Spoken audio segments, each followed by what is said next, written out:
Hello students, welcome to બ્રાઇટમેટ.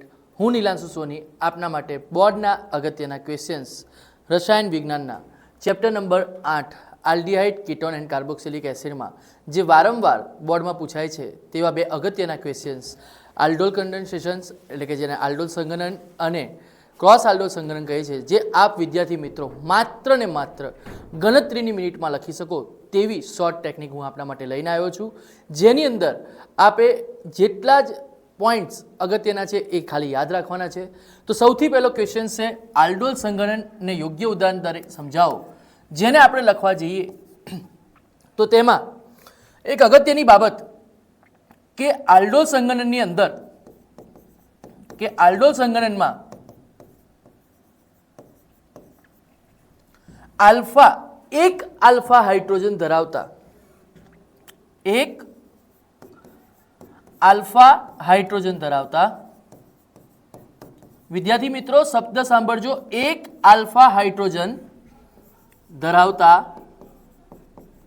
બીજો એક અગત્યનો શબ્દ છે બે સમાન. એક વર્ડને યાદ રાખવાનો છે, એક આલ્ફા હાઇડ્રોજન અને બીજો છે બે સમાન આલ્ડીહાઇડ અથવા કીટોન ની મંદ બેઝની હાજરીમાં પ્રક્રિયા કરતા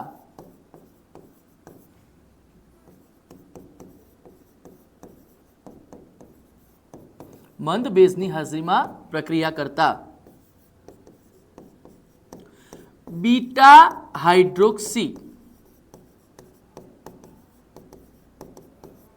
આલ્ડીહાઇડ વાળી બીટા હાઇડ્રોક્સી આલ્ડીહાઇડ અથવા કીટોન વાળી જે મધ્યવર્તી નિપજ મળે છે. આથી પ્રક્રિયાને આલ્ડોલ સંઘનન કહે છે. હવે તમે કહેશો આલ્ડોલ તો કીટોન માટે શું? તો બેટા આલ્ડીહાઇડ અને કીટોન બંને એક જ પ્રકારના રાસાયણિક ગુણધર્મો ધરાવતા હોવાથી પ્રક્રિયાનું નામ આપ્યું છે આલ્ડોલ સંઘનન. હવે આપણે ઉદાહરણ દ્વારા સમજીએ તો દીકરા આલ્ફા હાઇડ્રોજન, કોને? આલ્ફા હાઇડ્રોજન સમૂહની બિલકુલ બાજુમાં જે કાર્બન છે તેને આપણે આલ્ફા હાઇડ્રોજન કહીએ છીએ. તો બેટા અહીંયા તમારે આલ્ડોલ સંઘનન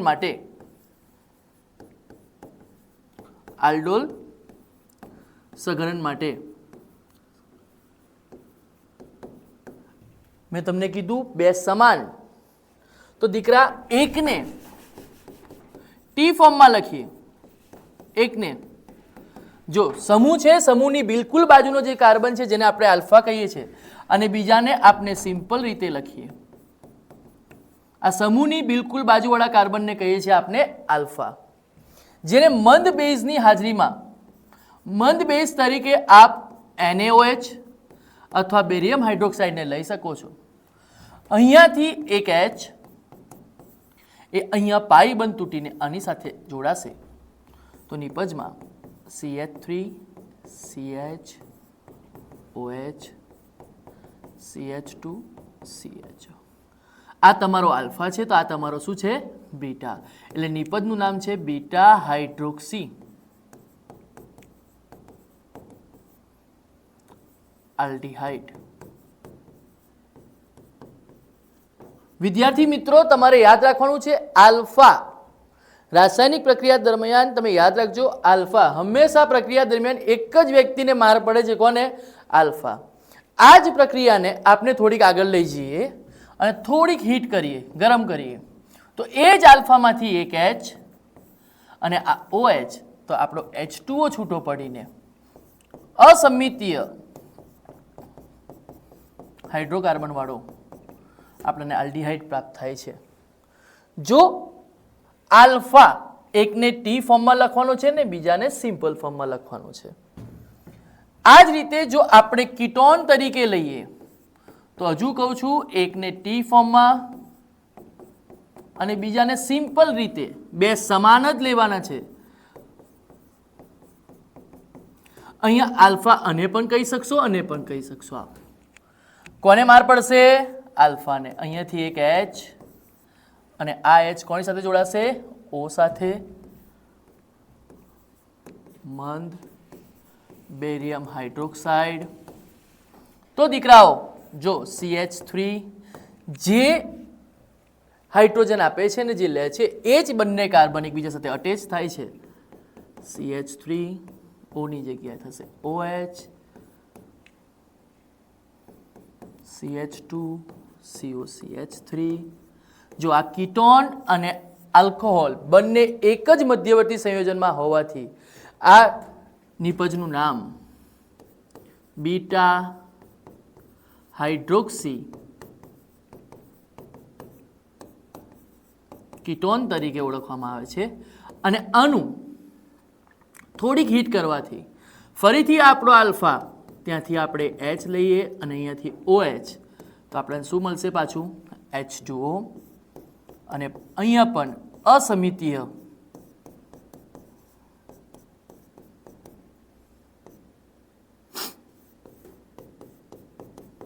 કીટોન પ્રાપ્ત થાય છે.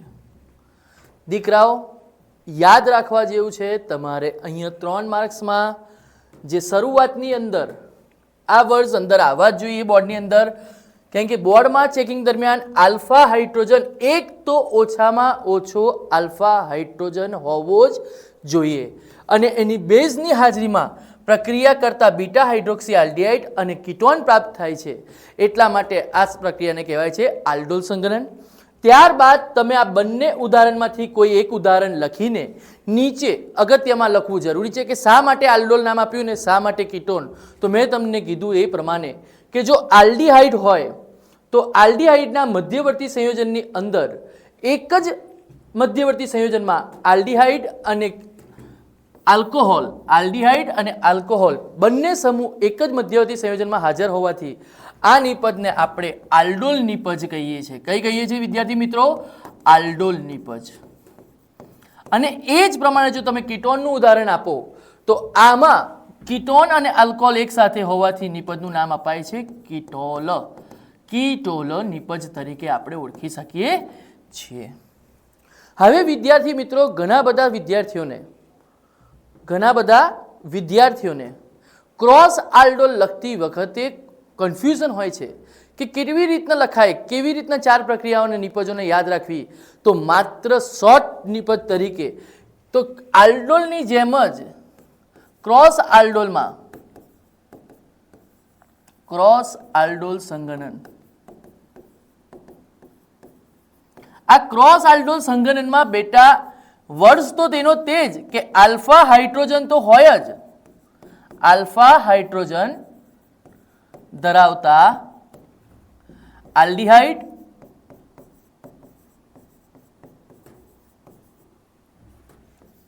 અને કીટોન, પરંતુ હવે વર્ડ્સને યાદ રાખજો, પેલામાં 2 સમાન લખ્યા હતા, અહીંયા બંને જુદા જુદા કાર્બન, એટલે કે આલ્ફા વાળો હોય તો આપણે 2 કાર્બન લઈએ તો ઇથેનોલ અને બીજો 3 કાર્બન વાળો લેવો તો પ્રોપેનોલ.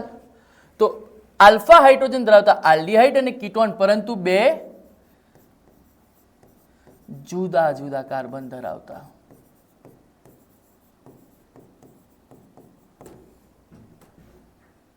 કયા? 2 જુદા જુદા.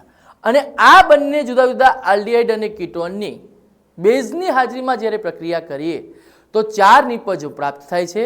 અને આ 4 નિપજો ક્યારે પણ છૂટી પડી શકતી નથી. વર્ડ્સને યાદ રાખજો, આ 4 નિપજો ક્યારે પણ છૂટી પડી શકતી નથી. તો આપણી ચોપડીમાં જે ઉદાહરણ છે એને એકદમ ઇઝી રીતે માત્ર મિનિટમાં, હું તો કહું છું માત્ર ને માત્ર 0.56 સેકન્ડમાં જો તમે મહેનત કરી હોય તો લખાઈ જાય છે. એ રીતે હું તમને શીખવાડવા જઈ રહ્યો છું. તો આપની બુકમાં ક્રોસ આલ્ડોલનું અગત્યનું ઉદાહરણ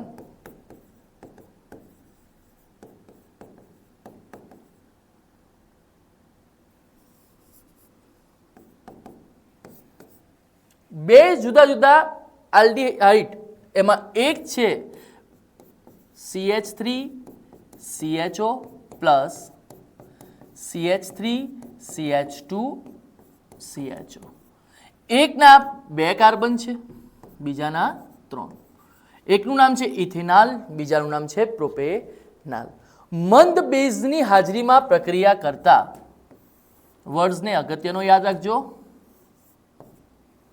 મંદ બેઝની હાજરીમાં પ્રક્રિયા કરતા, જો હું તો તમને માત્ર અહીંયા તમે દેખશો એક સ્વયં રીતે થાય છે અને બીજું ક્રોસ આલ. સ્વયંમાં 2 નિપજ છે અને ક્રોસમાં પણ 2 નિપજ છે. આ ચારેય નિપજો ક્યારેય છૂટી પડતી નથી. તમારું ટાઈમર ચાલુ કરવું હોય તો કરી દેજો. માત્ર ને માત્ર 0.56 સેકન્ડમાં આપ લખી શકો છો મારી જેમ. તો ફર્સ્ટ નિપજને લખવી હોય તો કોઈ કહેશે ગોખી નાખ્યું સાહેબે. ના વિદ્યાર્થી મિત્રો, આમાં ગોખવાનું ક્યારે પણ આવે નહીં.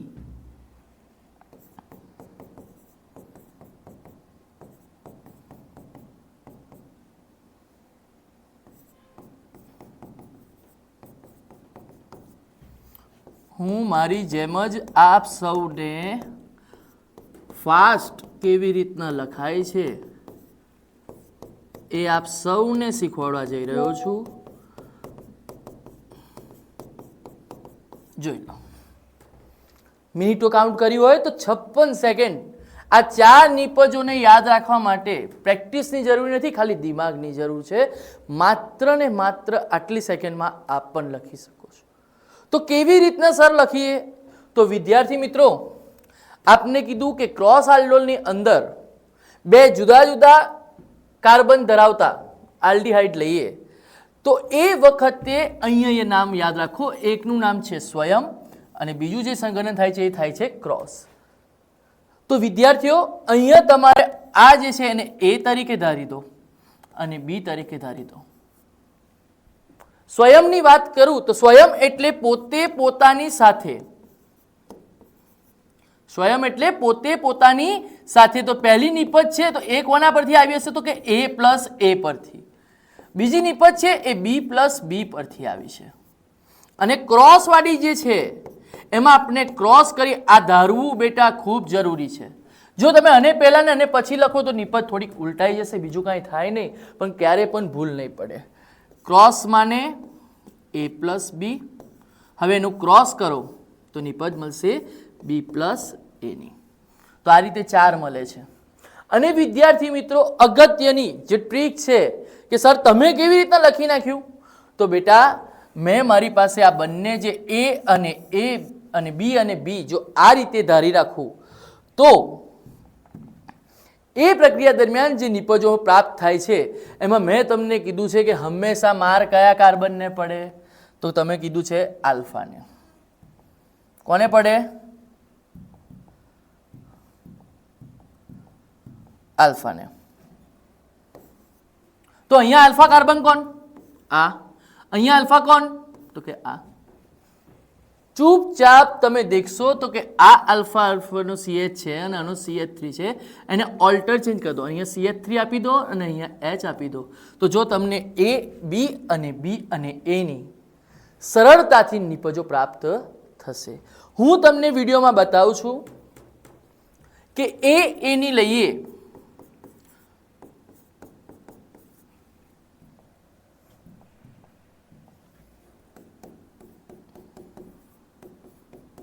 ફાસ્ટ રીતે રિવિઝનમાં A પ્લસ A તો આલ્ફા દેખાય છે, આલ્ફામાંથી H2 અને બાજુમાંથી O તો નિપજ પ્રાપ્ત થશે CH3 CH double bond CHO.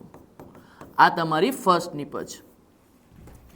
બીજામાં B પ્લસ B ની વાત કરવામાં આવે તો CH3 CH2 CHO plus CH3 CH2 CHO. આ વાત ચાલે છે દીકરાઓ સ્વયં સંઘનનની. આમાં આલ્ફા આવ્યો, અહીંયાથી આપણે H2 લઈ લઈએ, અહીંયાથી આપણે O લઈ લઈએ. આ યાદ રાખવાની ટેકનિક છે બેટા, ગોખવાની ટેકનિક છે નહીં. CH double bond C, CH3 CHO. હવે મેં કીધું એ પ્રમાણે કે આલ્ફાને યાદ રાખજો, આલ્ફા આલ્ફા, આનો CH3 ઉપર આપી દો, આનો H નીચે લઈ લો. તો હું આપને બતાવવા જઈ રહ્યો છું કે ક્રોસની અંદર જે નિપજ પ્રાપ્ત થશે એ હું અહીંયા લખી દઉં છું.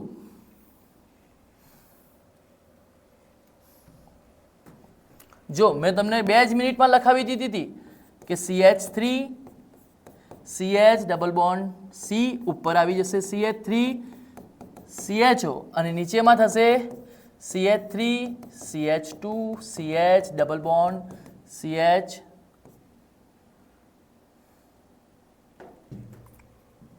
CHO. આ ક્રોસની થઈ ગઈ. તો જો કેવી રીતના સાબિત થાય છે. તો ફર્સ્ટ ઓફ ઓલ આપણે લઈએ A પ્લસ B. તો A આપણી પાસે છે ઇથેનોલ અને B આપણી પાસે છે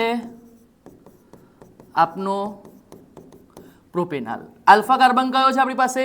CH2. તો અહીંયાથી લઈએ આપણે H2, અહીંયાથી આપણે લઈએ O. તો H2O રિમૂવ થશે અને પહેલી નિપજ આપણી જો બેટા CH3 CH અને આપ્યો તો ડબલ બોન્ડ C ઉપર જતો રહેશે CH3 CHO. જોઈ લો તો સેમ થઈ ગઈ બેટા.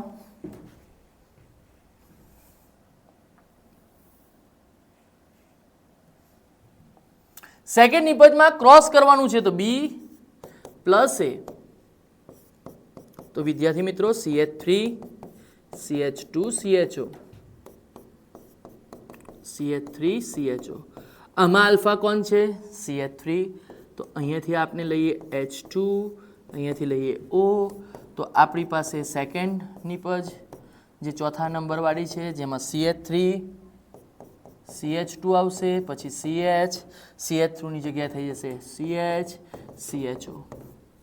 તો વિદ્યાર્થી મિત્રો આ રીતે તમે માત્ર ગણતરીની સેકન્ડોમાં તમે આલ્ડોલને ક્રોસ આલ્ડોલને ખૂબ જ સરળતાથી તમે લખી શકો છો.